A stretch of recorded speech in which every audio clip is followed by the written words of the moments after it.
Back to news. ఉమ్మడి ఉభయ గోదావరి జిల్లాల గ్రాడ్యుయేట్ ఎమ్మెల్సీ ఎన్నికల పోలింగ్ జరిగిన తీరుపై టీడీపీ సర్వే నిర్వహిస్తోంది. ఆ పార్టీ అభ్యర్థి పేరాబత్తుల రాజశేఖర్ గెలుస్తారా లేదా అనే విషయం ఓటర్ల నుంచే తెలుసుకుంటోంది. ఐవీఆర్ఎస్ కాల్స్ ద్వారా ఓటర్లు ఎవరికి ఓటు వేశారు అనే వివరాలు సేకరిస్తోంది.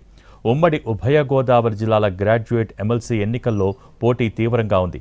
టీడీపీ అభ్యర్థి పేరాబత్తుల రాజశేఖర్, ఉపాధ్యాయ, ఉద్యోగ సంఘాల మద్దతుతో పోటీ చేసిన పీడీఎఫ్ అభ్యర్థి వీరరాఘవుల మధ్య పోటీ నెలకొంది. దాంతో మార్చి 3న జరగనున్న ఓట్ల లెక్కింపుపై ఉత్కంఠ నెలకొంది.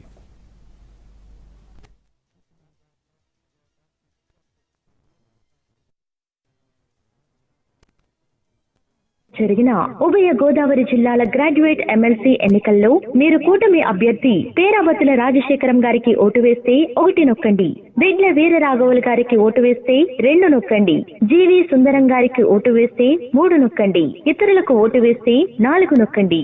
తారీఖున జరిగిన ఉభయ గోదావరి జిల్లాల